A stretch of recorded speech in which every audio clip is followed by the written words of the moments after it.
Welcome back to ECE 442-542. We'll see how long my voice holds out. Hopefully it will for the next 75 minutes. In terms of announcements, homework number 3 is due on Monday, a week from today, and it's dealing with inverse Z transforms, which is what we want to talk about today. Exam number 2, just as a reminder, is actually coming up after spring break, not to lull you into a peaceful pattern necessarily, but it's good to be peaceful, but you need to know when it is. It's the Wednesday after we come back from spring break. So it'll be a rude awakening when you get back from spring break. And we will have our exam review session the Monday that you do come back. That's the plan. There's also an additional resource in Unit 3 of D2L concerning region of convergence, and we'll obviously be playing more and more with that as we move through this inverse Z transform material.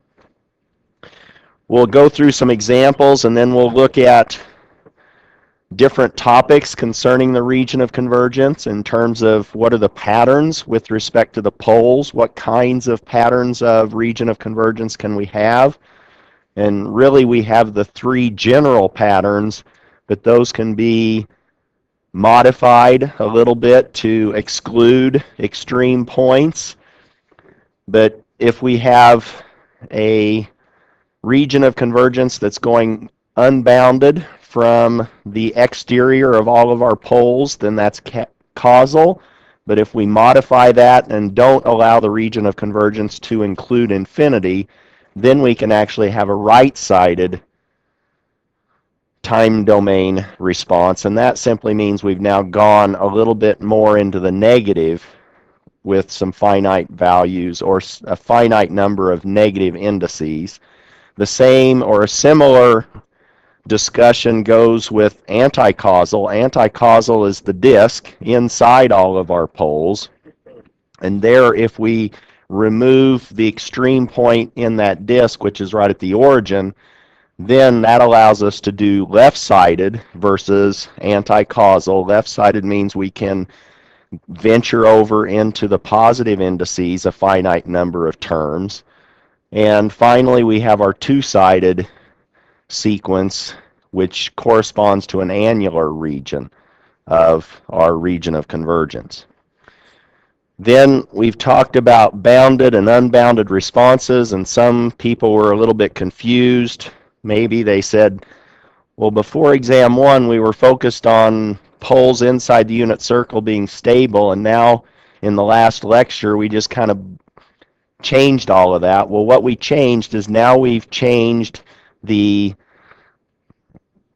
interval of support that's allowed for our time index. Now not only are we concerned with positive indices, but now we're allowing for negative indices, and that now opened up this maybe change in what does it mean to have a bounded signal.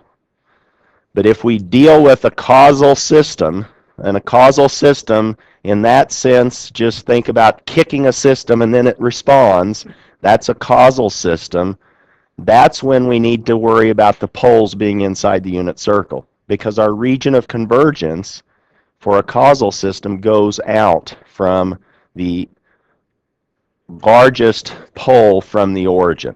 And if all of those poles are inside the unit circle, then our region of convergence actually includes the unit circle, and we have a bounded system versus a signal where a lot of times we can have signals that are negative time indexed. They can be two-sided, they could be causal, etc. And eventually where we want to go is being able to take either a system, capital G of S, or a filter, G of S, and take it, and G of S means it's coming from an analog system. Can we now map that into a discrete time transfer function, G of Z? And there's many different ways of doing that, and all of those are under this classification or this heading of discrete equivalence. And we'll cover that essentially after homework number 3 is the idea. So now let's recall what you should be very comfortable with. We want to do inverse C transforms. Let's just remind ourselves about inverse Laplace transforms. If you were going to find the inverse Laplace of this transformed expression, 6 over a factor s plus 2 and a factor s plus 3, what would be an approach that you might invoke to start taking that into the time domain? Partial fractions. And now what does it mean? So now we know the word or the phrase partial fractions. What does that look like in terms of on the right side of this equality sign?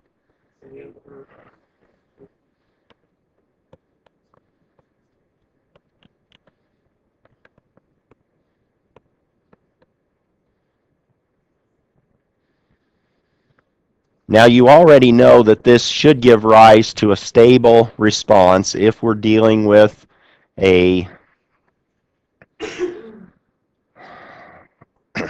conventional Laplace transformed expression, and that's because we have a pole at s equal minus 2 and a pole at s equal to minus 3, and those now translate into the time domain of modes e to the minus 2t and e to the minus 3t. Meaning, well, obviously I didn't use a and b, so let me change that to be consistent, but you came up with the right strategy. Just find these partial fraction expansion coefficients, whatever they are called, a sub 1, a sub 2, c and d, a and b, whatever those end up being equal to. Now we know what x of t is as a time domain waveform. It's going to be c times this mode e to the minus 2t plus d e to the minus 3t. And if I just ask for the structure of little x of t, that's what I would be asking for. I just want what is the shape, or what are the modes, what's the behavior of x of t given this capital X of s. And now this is just a weighted sum of decaying exponentials. And they're decaying because they have these negative values of s equal to minus 2 and s equal to minus 3. There are many different ways of finding C and D. One is the cover-up method, which is nice when you have distinct poles. This is the method or approach where you simply multiply through by the factor underneath the variable or the residue that you're trying to solve for. If we're trying to solve for C, we multiply both sides of this equality by s plus 2, and then evaluate that at the value of s that causes s plus 2 to vanish, or for it to equal 0. And if we multiply this expression both sides by the factor s plus 2, that cancels this one, it cancels that one, and it puts another one up there. And now if we evaluate both sides at s equal to minus 2, you see that the d is removed from that expression because now it's getting multiplied. Well, maybe you can't see it with that highlight, but this is now being multiplied by s plus 2, and we evaluate it at s equal to minus 2. So really we're covering up that factor s plus 2 in the expression and evaluating at s equal to minus 2. We do that and we end up with 6 over 1, or 6 for the value of C. Similarly, we can find D by covering up the factor that's underneath it, which is s plus 3, and evaluating it at s equal to minus 3. And now we have a minus 1 in the denominator, dividing that into 6, and we have d is equal to minus 6. And now we know the actual expression for our time domain response, and it really didn't take that much effort. We now know little x of t is 6 e to the minus 2t minus 6 e to the minus 3t, and that's for t greater than or equal to 0. Or you could rewrite it another way using little u of t as a switch, where u of t is going to be equal to 1 when the argument of that unit step is non-negative, or when t, in this case, is greater than or equal to 0, and that then hopefully convinces you that those two lines, or those two rows for the expression for x of t are the same. They're equal. And so I don't want you to be confused by whichever way you might see it written down. And if you have a TI Inspire, you probably already know how to do that. The partial fraction expansion with the TI Inspire. You can just say expand on this expression 6 over s plus 2 times s plus 3, and boom, it solves it for you. It does the partial fraction expansion. It gives you 6 over s plus 2 minus 6 over s plus 3, which gives you the same result that we did using the cover-up method. Other methods for finding C and D, and the reason I'm reminding us of these other methods is because we can invoke those for the Z transform when we do a partial fraction expansion with the Z transform. One reason you might not favor finding or using these other strategies is now you might have coupled sets of equations. In this case, we have two unknowns. We're probably going to end up with two equations in those two unknowns, and we would have to solve that. But that's not that big of a deal. But here is what would happen if we found a common denominator, and I'm not going to spend that much time doing that. But now you're simply equating coefficients between the far left expression and the far right expression. You see that there's 0 times s, which forces c plus d to equal 0, or c to be minus d, and that's actually what we ended up with before. And the constant coefficient of 3c plus 2d is equal to the constant on the left-hand side of that equation, or 3c plus 2d is equal to 6. You solve those simultaneously, and you'll get exactly the same values that we had before with the cover-up method. Have you heard of using a convenient value of s? Another method for finding partial fraction expansion coefficients. Sometimes that convenient value might actually go to infinity, but it's not. The convenient value is not equal to where your poles are living, because then you're going to get meaningless information. You're going to get infinity equal infinity, and that doesn't tell you anything. In this case, then, a convenient value of s, you'll need two of those, and you'll want to stay away from s equal to minus 2 and s equal to minus 3.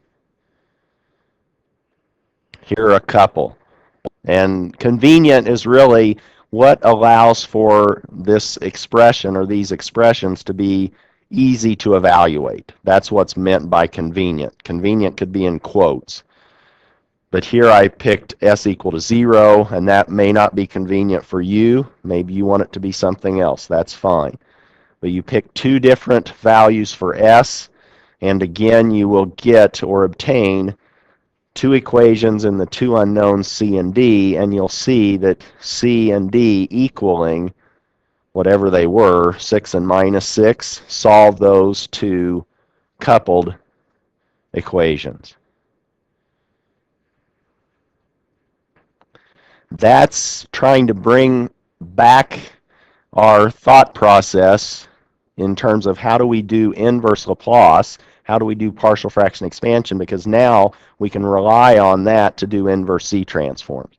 We don't want to just throw out everything that we've already learned and say, oh, we've got to start over. That's not really the best way to do it. So let's use what we've already learned in previous courses. So here, let's look at finding the inverse Z transform, or finding little f of n, if capital F of Z is Z over Z minus 1/2 and Z minus 3/4. And what's that silly expression on the right? Why do we have 3/4 is less than the magnitude of Z? What does that sort of bring to mind, or what's the mental image that you maybe should start to be seeing around that relationship on Z? It's causal. Now this is really the region of convergence, and before we even get there, could you give me the structure of f of n? It's always nice to kind of have an idea as to what you would expect your answer to be.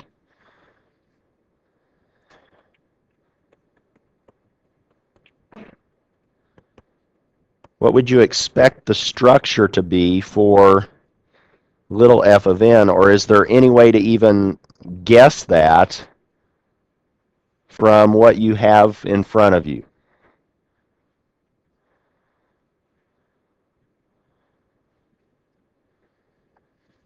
Pardon? Okay, it's going to be exponentials. These are now in discrete time, aren't they? So now they're going to be exponential growth or exponential decay.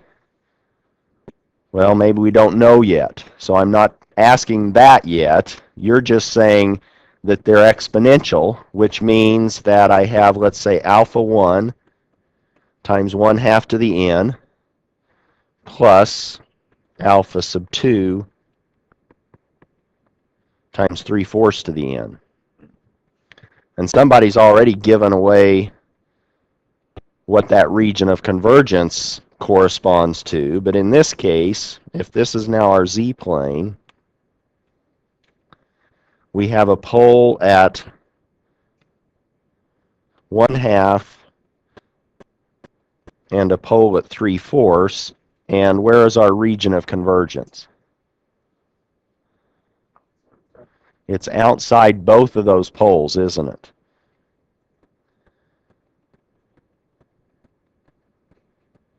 So here, this is supposed to have an R of 3/4, and our region of convergence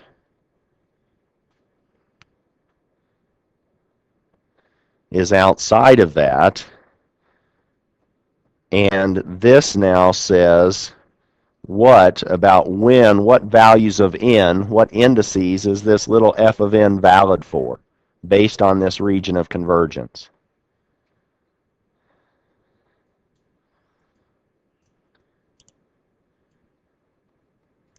This now tells us that it's causal.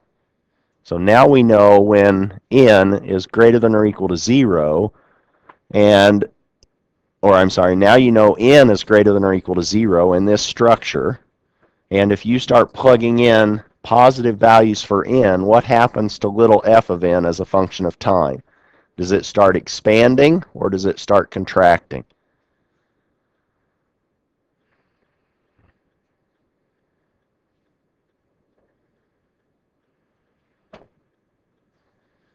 Now just plug in some numbers, right? For little n, you could plug in n equals 0, and you have alpha 1 plus alpha 2.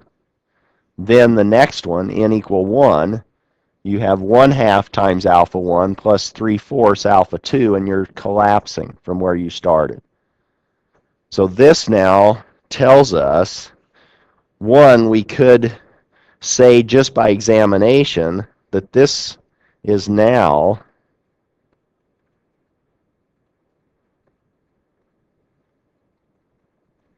a bounded time domain waveform, f of n, just by examination of f of n and different values of n, or the values of n where it's defined.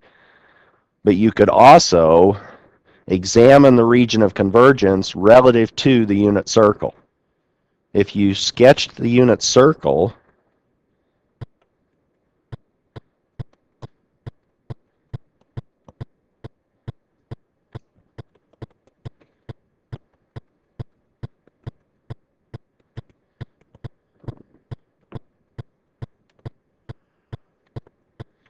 where's the unit circle relative to the region of convergence? It's lying on top of the region of convergence, isn't it? And that's what we want if we want a bounded waveform in the time domain. This unit circle then lies on top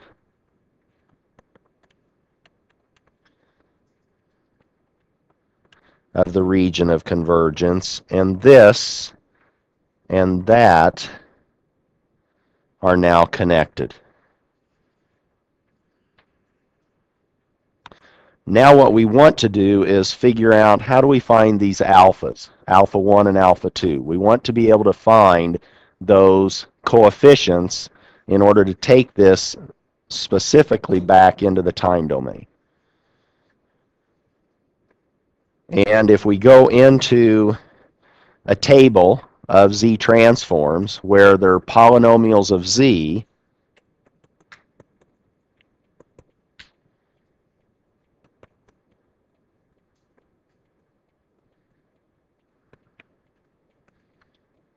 then you might see something like alpha z over z minus r, and in that same row you would have its time domain expression, which would be alpha r to the n. So now what we're trying to do is find, based on our partial fraction expansion, terms in the table that correspond to the terms in our partial fraction expansion. So now let's go back to capital F of z,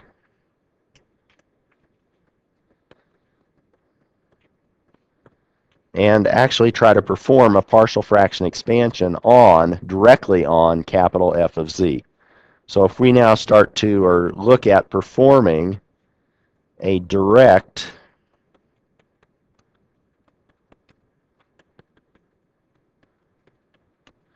partial fraction expansion of f of z, then we're going to end up with f of z, which was z over z minus 1/2, z minus 3/4. What's that going to look like? If we can apparently use similar approaches to what we used in the Laplace case, what's going to be on the other side of the equal sign?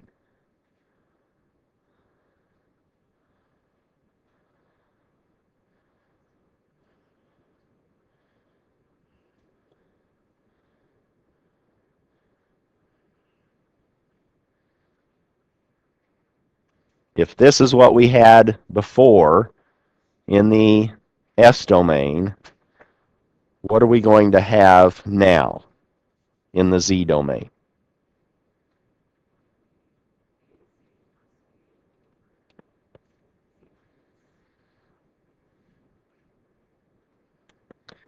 Now, if you did this, would you end up with a Z there in the numerator? If you did a partial fraction expansion directly, if we did it like we did in the S domain, we didn't end up with an S in the numerator, did we? We just ended up with a coefficient.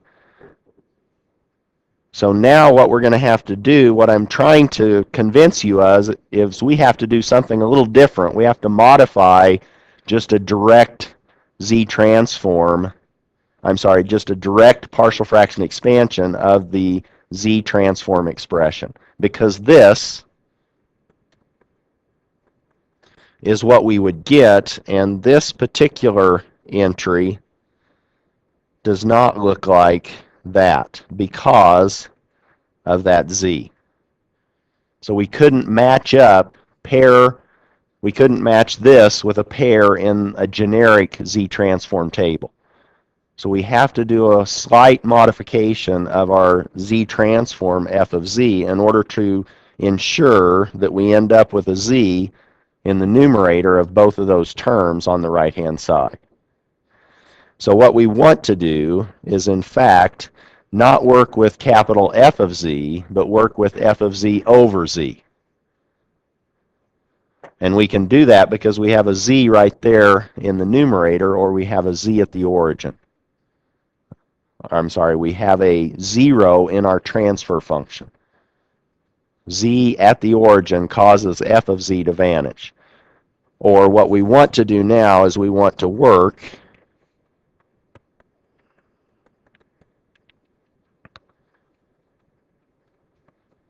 not with directly with capital F of z, but we want to work with f of z over z. So work with partial fraction expansion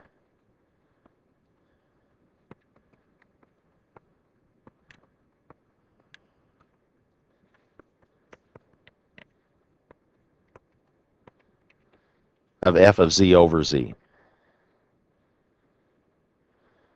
So if we divide both sides of f of z and the expression by z, we then end up with f of z over z is equal to 1 over z minus 1/2 z minus 1/4, which now we can do a partial fraction expansion on, and this will be not the a that we had above, but let's say an a bar.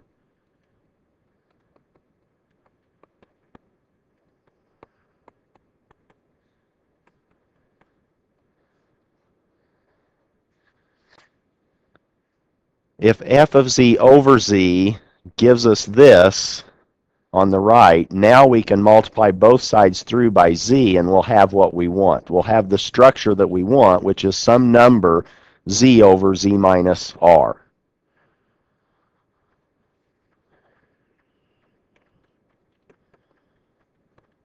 So that now capital F of z is an a bar z over z minus 1/2 plus a b bar z over z minus 3/4.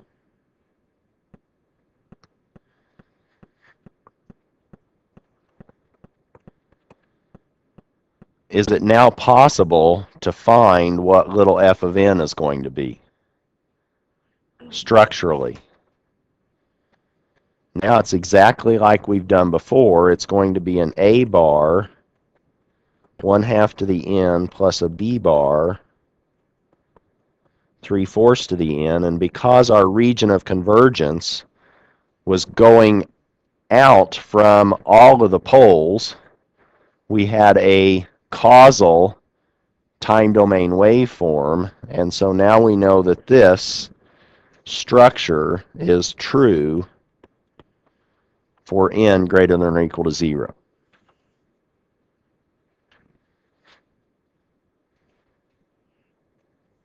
And now we can use any method we want to try to find a bar and b bar.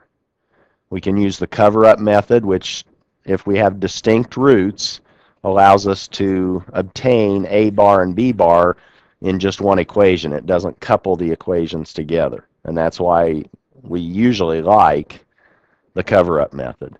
But that involves, or that requires, that we have distinct or non-repeated roots. Here, if we do the cover-up,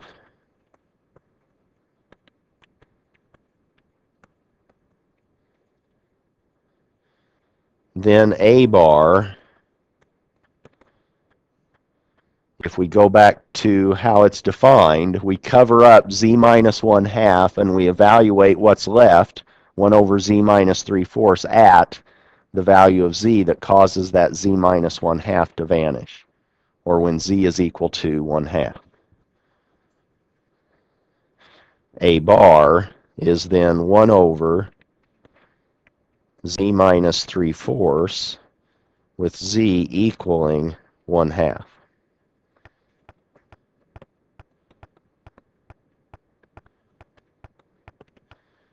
Now we have minus 1/4 downstairs, which gives us a minus 4 for A bar.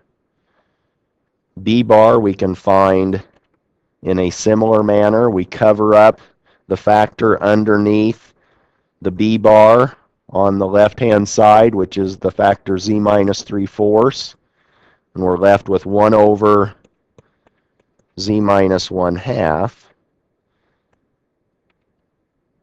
And what value of Z do we evaluate at to find B bar?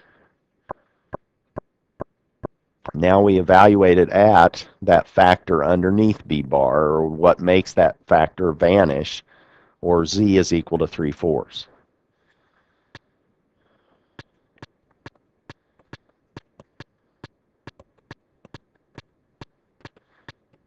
And now we have 1/4 downstairs. We have the exact expression for little f of n. It's minus 4 times 1/2 to the n plus 4 3/4 to the n greater than or equal to 0.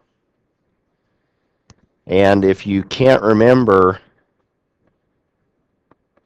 why that's there, what's another way to do it if you don't remember how to directly look at the region of convergence and make that connection?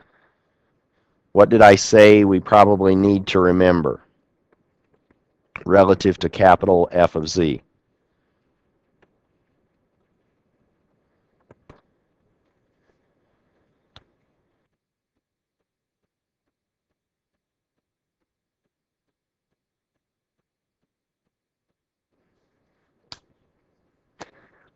What do we now want to remember about the capital F of Z?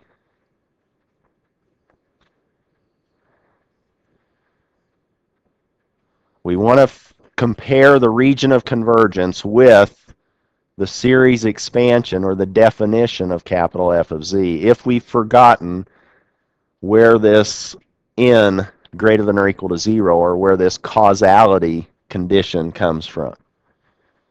So here, if we remember the definition,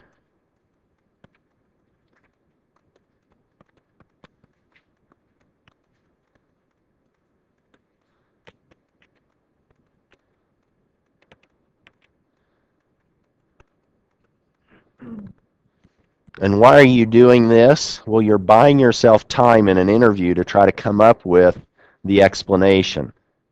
You're going, okay, the Z transform is defined this way as this infinite sum, and you're going, okay, I think there's a connection here, so let me just keep writing this down so that you now say, oh, this is f of minus 2, z to the minus 2, or z squared, plus f of minus 1, z to the minus 1, plus f of 0, z to the 0, plus f of 1, z to the minus 1, f of 2, z to the minus 2, etc.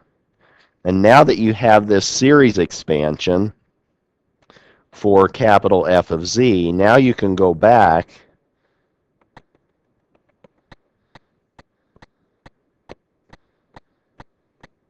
to what we had for the region of convergence, which was that the magnitude of Z exceeded 3/4. Now we could plug in any value in that region of convergence, and it's supposed to make capital F of Z remain bounded, or to make sense. If we let that red dot zip off to a very, very big value, let's say infinity, then what happens to these terms? They're not going to keep capital F of Z bounded. F of Z will be unbounded, and because of that, that's now forcing these negative indexed terms to vanish. Or for this unbounded region of convergence, where here we were bigger than 3/4, our poles We had one at 3/4 and one at 1/2. We're interior to that. And now we know that based on this series expansion that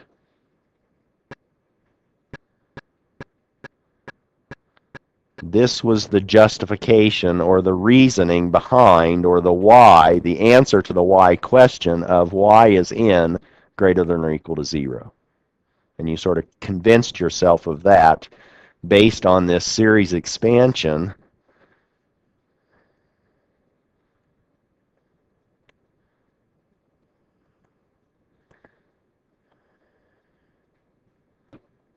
And connecting that with the region of convergence.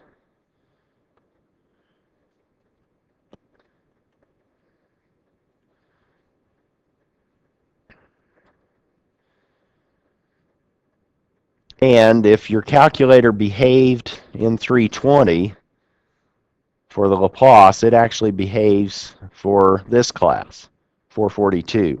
You can use your TI 89 or what is it called? Inspire, or is there another one like Platinum or can't remember now.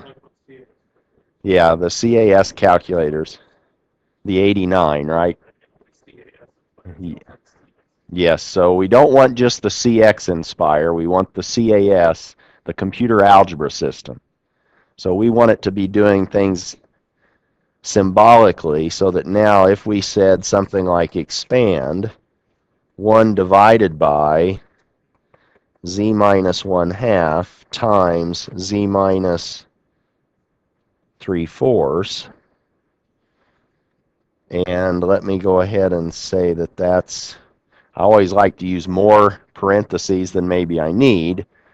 Now the calculator will return 4 over z minus 0.75 minus 4 over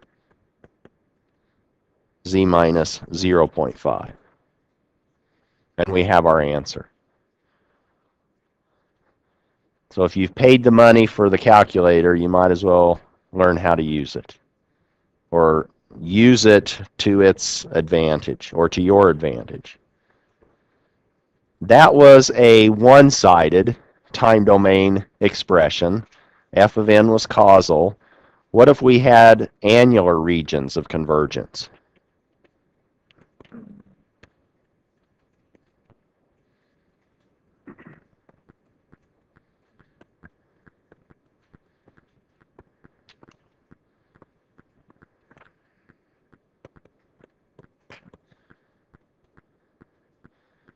For example, suppose that we had the following. Let me draw some concentric circles, and then I'll label those. There's one, and they may not be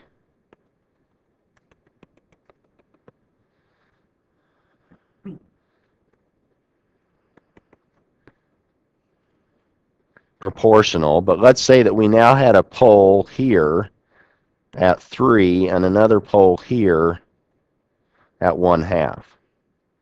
And our region of convergence is between those two poles.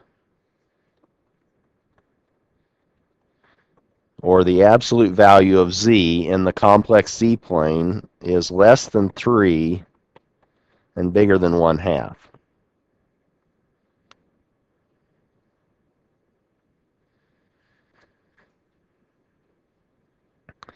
Can you tell me anything about the time domain sequence with just this much information on the screen?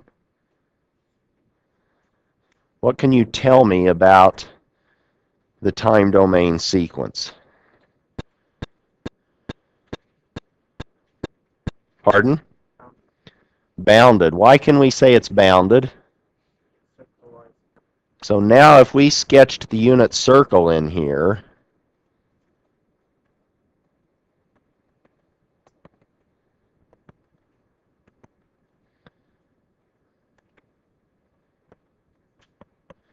that unit circle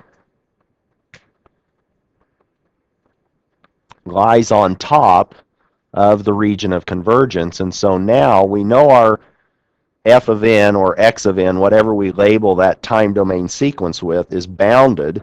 What else do we know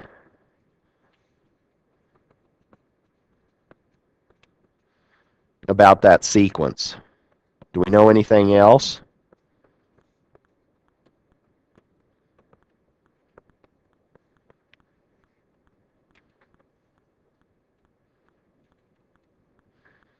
When we have an annular region of convergence, do we have a causal? Do we have an anti-causal? Do we have a two-sided? So now we actually have one pole that's sort of beyond the region of convergence and another pole that's inside the region of convergence, and maybe maybe I'll talk about that in a minute, but we actually might start going to the merry-go-round in this class, and we might grab the origin with our left hand and then walk counterclockwise. And so now, relative to me standing here with my hand grabbing the origin, my left hand grabbing the origin, where's the pole at 3 relative to, if I'm now walking in the region of convergence, where is that 3? It's to my right. Does that make sense?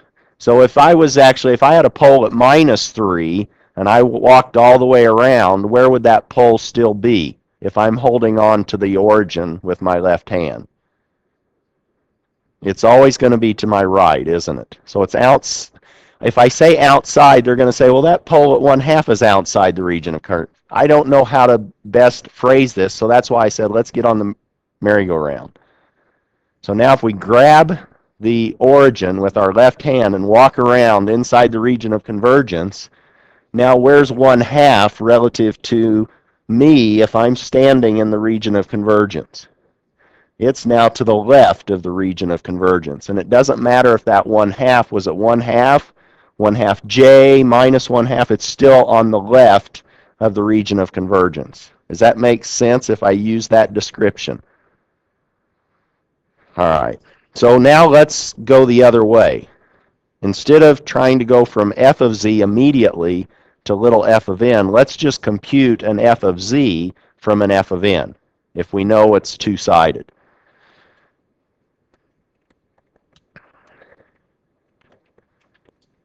Here's the example. Suppose we're given that little f of n has one piece that I will call f sub 1 of n, which is 2, 3 to the n, and that is for negative indices, and f sub 2 of n, let's say, is 4 times 1/2 to the n for n greater than or equal to 0. And what we want to do now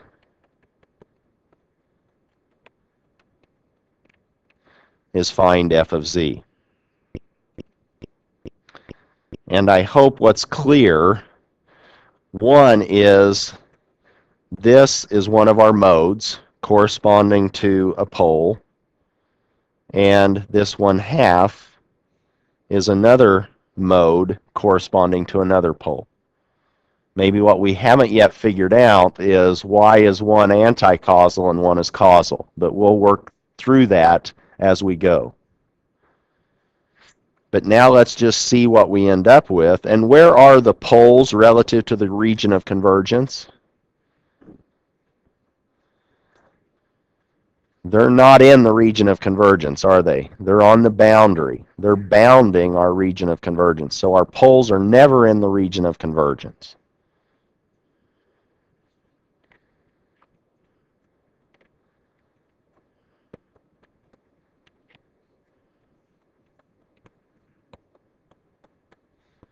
That's a good thing.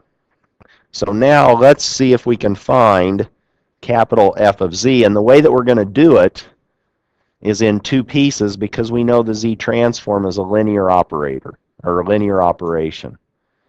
We'll find the z transform of little f sub 1, and then we'll find the z transform of little f sub 2, and we can put them together because we know that the z transform is a linear operation. Let's now find or write f of n is now f1 of n, and if we wanted to, we could say that this is now u of what? How would I switch that on for negative values of n? What would I put in the argument of that unit step?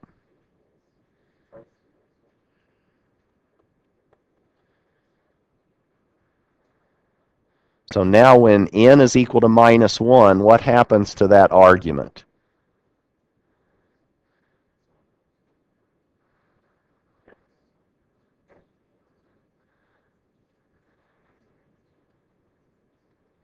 Do you see that if I plug in little n equal to minus 1, I have minus a minus 1, or 1 minus 1, my argument is 0.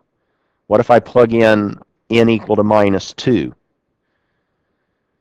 I have 2 minus 1, it's 1. So I have non-negative values in my argument for negative values of n. That's going to be turned on for negative values of n.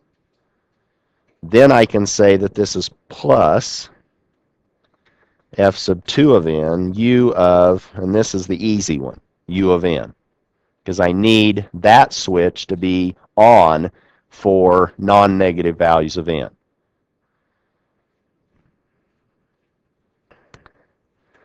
And if that's the case, what I want to do then is find capital F of z, which is f sub 1 of z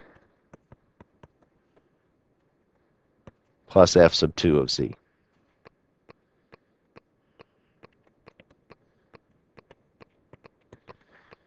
F sub 1 of z is this sum from n equal minus infinity to infinity of, what was it, 2 times 3 to the n z to the, whoops.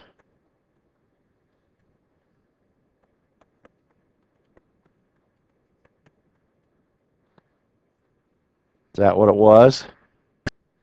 But now we can get rid of that ugly looking switch by just changing the limits on our summation. Which limits or indices are we going to discard?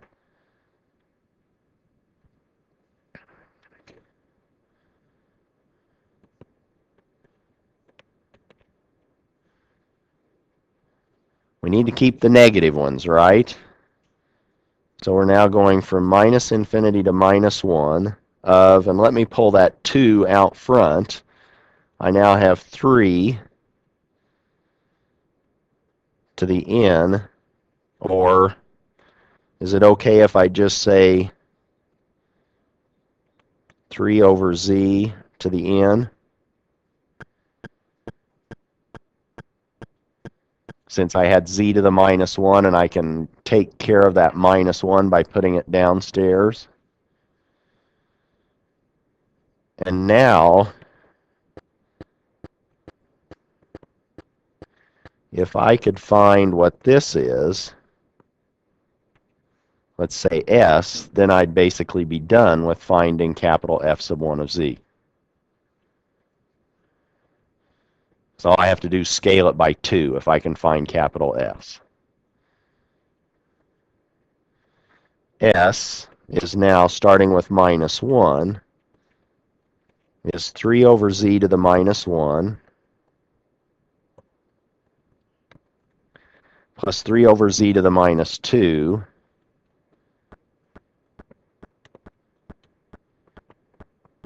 and that just keeps going.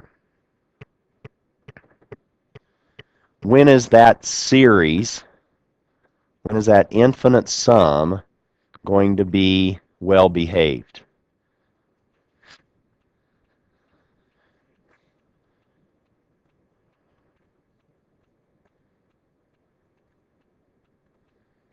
And now maybe it's a little different than what we've been doing, because now we have negative powers. The powers now are going -1, -2, -3. What do we need that common ratio, 3 over z, to be in order for something raised to bigger, can I say bigger and bigger negative powers? What do I need that common ratio of 3 over z to do in order for this series to be well behaved?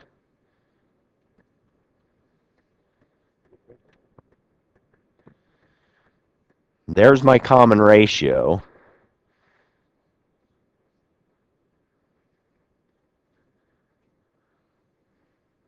But now, if I'm essentially putting that over 1, I need that to be what?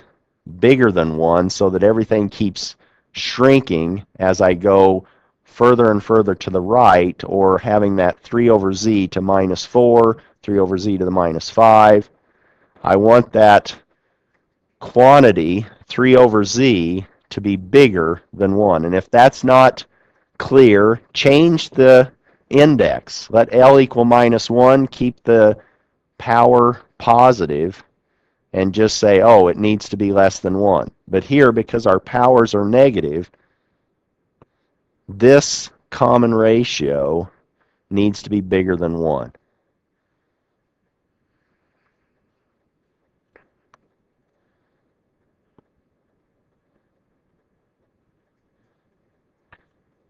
Because that common ratio is going to be downstairs 1 over 3 over z, and if that 3 over z is now being squared, cubed downstairs, we need it to be bigger than 1 so that it's growing and causing those terms to vanish as n becomes more and more negative. So now we can say, okay, we want 3 over z magnitude to be bigger than 1, and if that's the case, now we can say, oh, we have 3 over z times s, and that's going to give me 1 when I multiply 3 over z times its inverse. And then when I multiply 3 over z times 3 over z to the -2, I end up with 3 over z to the -1.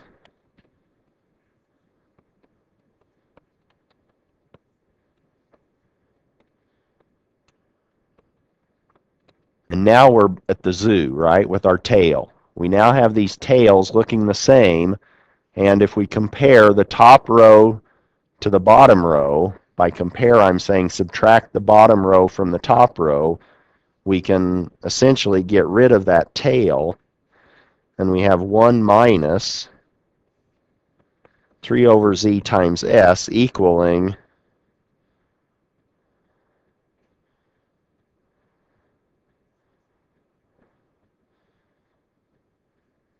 is it 1? It's now -1, isn't it? Because we're subtracting that second, or the bottom row, from the top row. So now we have 1 minus 3 over z, that quantity, times s, equaling -1. Or now we have an expression for s. We know s is equal to -1 over 1 minus 3 over z, or this is now minus z over z minus 3. And that was well behaved, or that exists, as long as this magnitude of 3 over z was bigger than 1.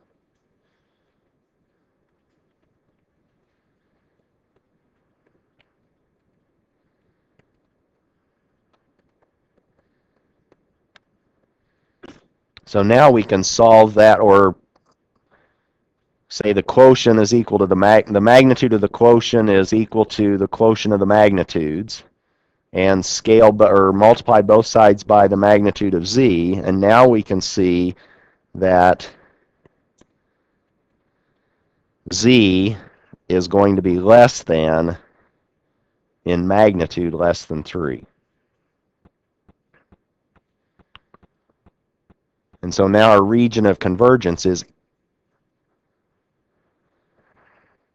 I don't want to say, it's interior to the pole. The pole is to the right of the region of convergence. using our merry-go-round discussion before. So that now, if we needed to, we now know that capital F sub 1 of z is twice s, so it's now minus 2z over z minus 3 as long as the magnitude of z is less than 3. And so for this piece,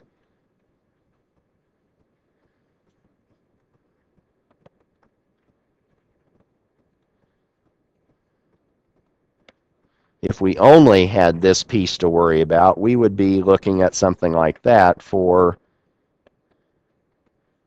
region of convergence for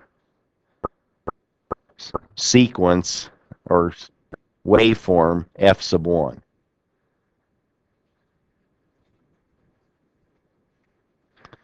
And this now says that because it's now this inner disk, the time sequence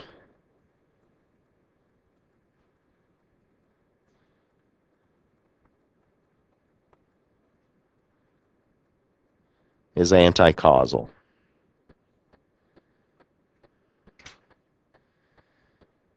We're halfway there, but the second half isn't that involved because it's the causal piece. Now we want to find f sub 2 of z, which is 4 times this sum from n equals 0 to infinity. So now I've already gotten rid of the unit step. 1/2 to the n, z to the minus n. And when is this series well behaved? What's the common ratio?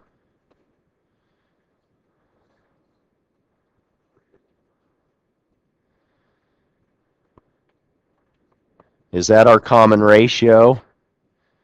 Z's downstairs and it's being scaled by the 2, so we have 1 over 2z all raised to the n. That's our common ratio. And now, since n is non-negative, this is the one maybe we're more familiar with. And now we know that z is bigger than 1/2.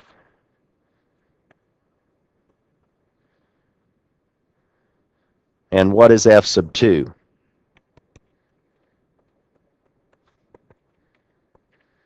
It's 4 times 1 over 1 minus the common ratio, or that's 4, 1 over, and you might see this written as 1/2 z to the minus 1. Or we can clean that up and write it in terms of positive powers of z by hitting it top and bottom with a z, or hitting it with 1. Or we now know that this is 4 z over z minus 1/2. And that f sub 2 of z is true as long as z is bigger than 1/2. What's this region of convergence?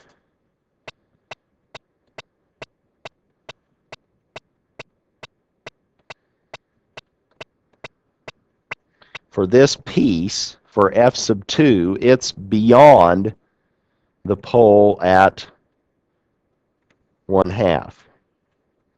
This is now ROC sub 2.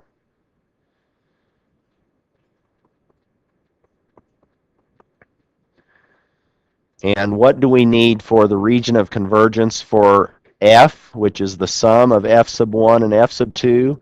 We need the intersection of these regions of convergence. They both have to be satisfied simultaneously. So now we take the overlap of these two regions of convergence, region of convergence 1 and region of convergence 2, find their intersection or their overlap, and that will give us the region of convergence for f of z.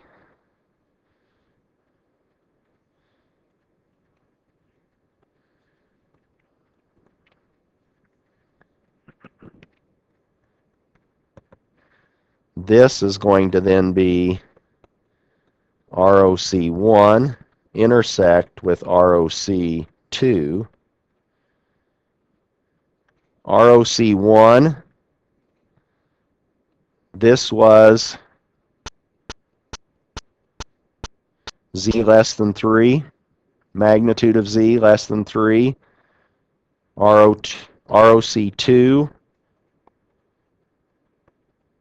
was the magnitude of Z bigger than 1/2, and now this gives rise to what we were maybe expecting, which was this annular region of convergence.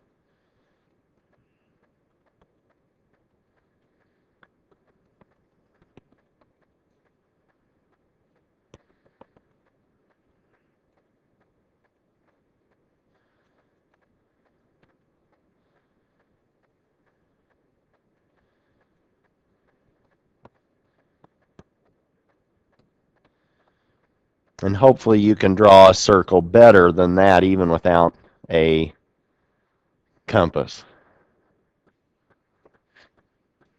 It's hard to draw in front of an audience. It's hard to draw a period. But where's the unit circle? In this z-plane, this is the z-plane. Now you just have to sketch the unit circle and see where it is relative to the region of convergence. And in this case, the fact that the unit circle is on top of the region of convergence tells us that little f of n, even though it's two-sided, is bounded. It's bounded in the right, it's bounded in the left. It decays as we go to infinity, positive infinity and negative infinity. That pole at 3 is well behaved because it corresponds to 3 raised to the minus 1, 3 raised to the minus 2, and that's now 1/3, 1/9, 1/27, etc. The 1/2 is well behaved because it corresponds to 1/2 to the n, and n is for the causal piece or the non-negative values of n. 1/2, 1/2 squared, etc.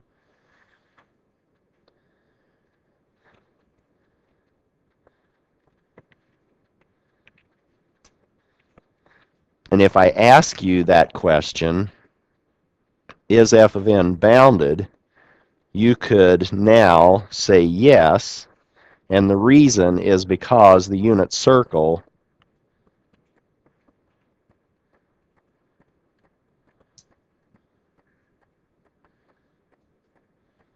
lies on top of the region of convergence. And what do we know about f of n? It was what we started with, and it was actually two-sided, wasn't it? So it had one piece that went to negative infinity, another piece that went to positive infinity, and both of those pieces decay exponentially.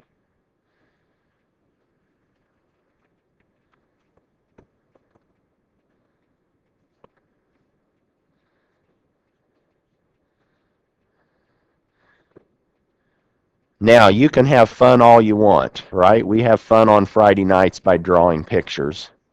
Now we can go and play with regions of convergence. Friday night, Monday night, whenever, right? You can just enjoy sketching regions of convergence. What's another region of convergence for this set of poles? Let's say 1/2 and 3, other than a annular region of convergence.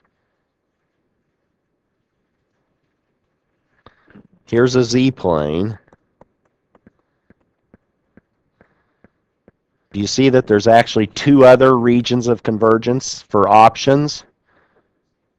We could have the small disk inside 1/2, and what would that correspond to in terms of time indices little n? Negatives. And if we went big,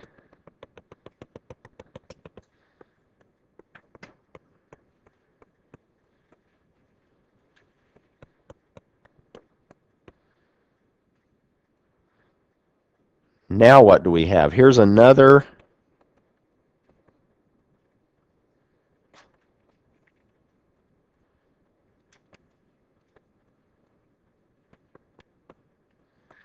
for the same set of poles.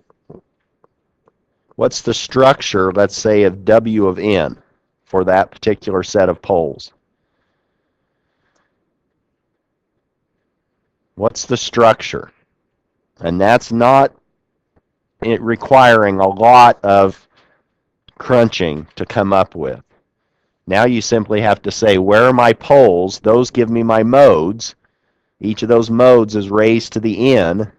And then based on this region of convergence, I can figure out what n values are associated with that structure. In this case, my region of convergence is magnitudes of z bigger than 3, outside of the largest pole from the origin.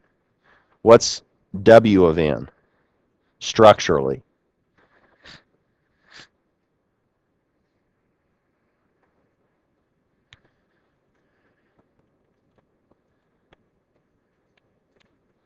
Isn't it something like that? Those are my modes. Now I simply, if I'm just asking for structure, I don't need you to find the alphas, but you can put some alphas in. Now if given time, you could identify those alphas. But for what values of n is this structure, together with this region of convergence, what values of n is this valid or defined for?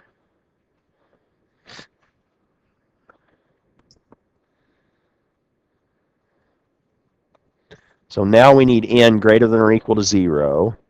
For this expression, is W of n bounded?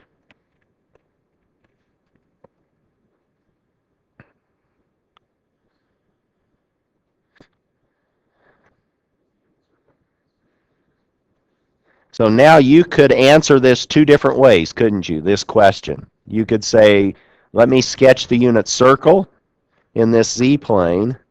The unit circle now is right here.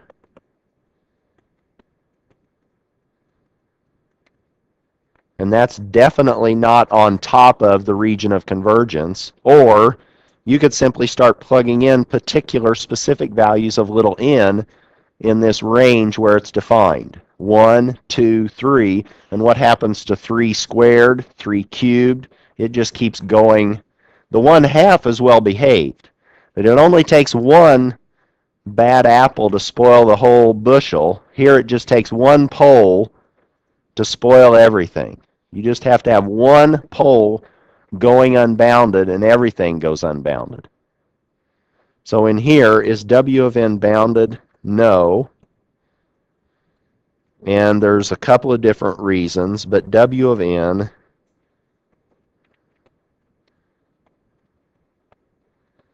goes unbounded as n goes to infinity. Or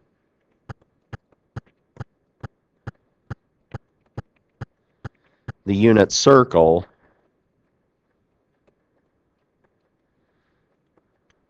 does not lie on top of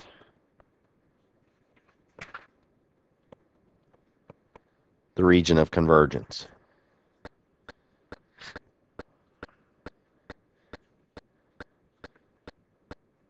Let's now see about some observations that you now hopefully can start to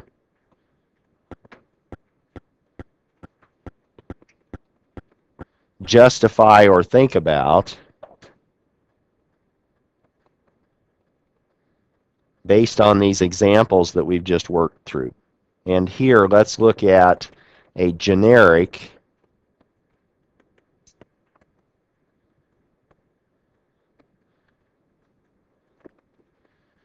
annular region.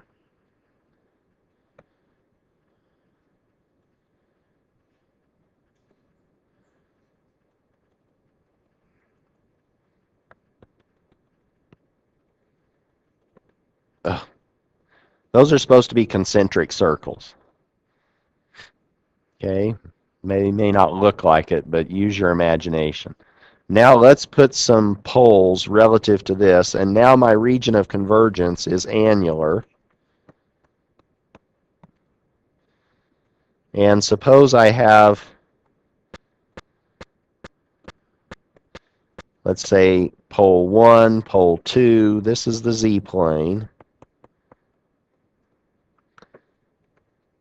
This is now, let's say, pole 3, pole 4, and just for grins, we can have another pole 5 over here on the left if we want. But what bounds, which poles bound this region of convergence? 3 and 1. So now how do we determine, you can immediately write down the structure of the time domain response associated with this if you knew exactly where those 5 poles were located in the z-plane. It would just be something to the n. What we need to figure out is what values of n correspond to that something to the n. So here, let's use what we've learned in today's discussion to try to figure that out. So here, let's associate, and here's where you have to start trying to think the way I'm thinking in terms of describing this. Associate the poles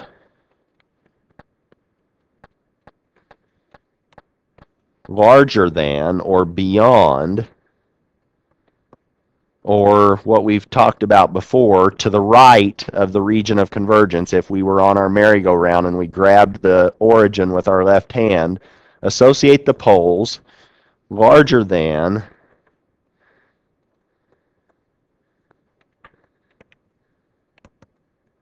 the annular region, which are poles what?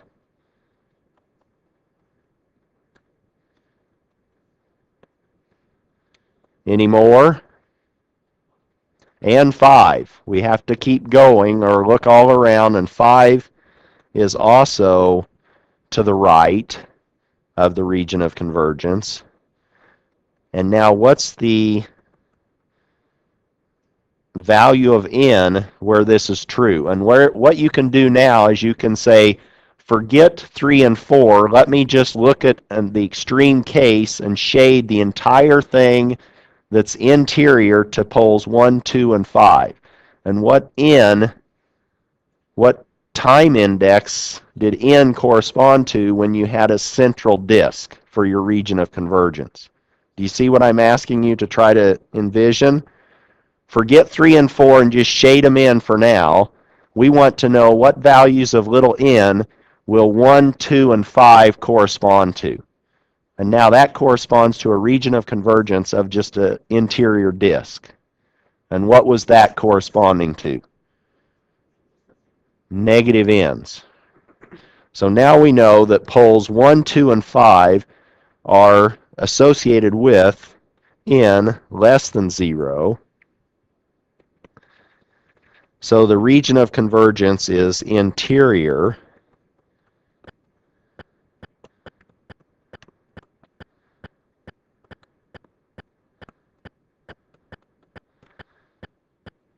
or if we do this merry-go-round,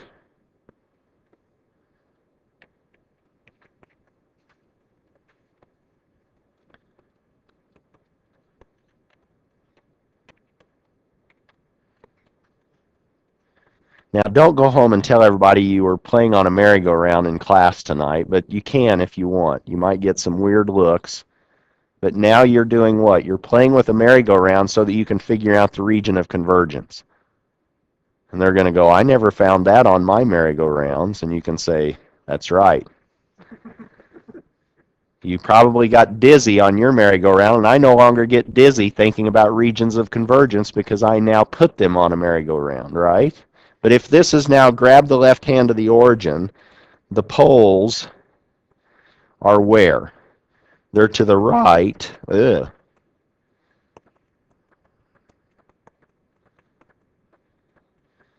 Poles to the right of the region of convergence.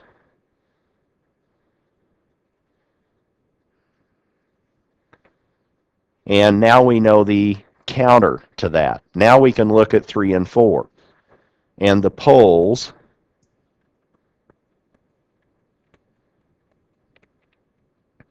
let's say, smaller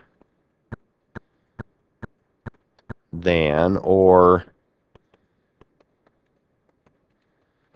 interior to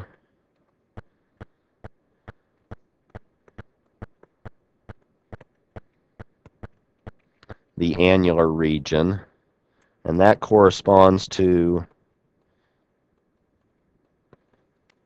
poles 3 and 4,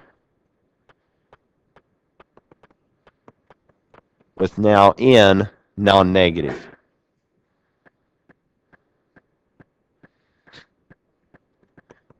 So now our region of convergence is exterior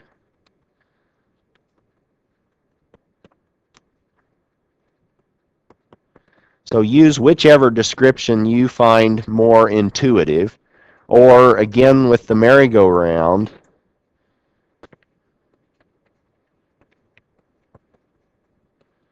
where you're grabbing with your left hand the origin, poles to the left of ROC. And what do we know about bounded behavior? What could tell us? So now we know the structure. We have 5 different modes, and we know that 1, 2, and 5 are associated with n equal n negative. 3 and 4 are n non-negative. What about stability? Or boundedness? I shouldn't necessarily say stable because this could just be a signal. Could we say anything about bounded behavior of that signal? How would we do? How would we make that statement? We'd have to figure out where's our unit circle relative to this annular region. If the unit circle is inside, let's say between 3 and 4, we're out of luck, aren't we? If the unit circle is in the region or on top of the region of convergence, it's bounded.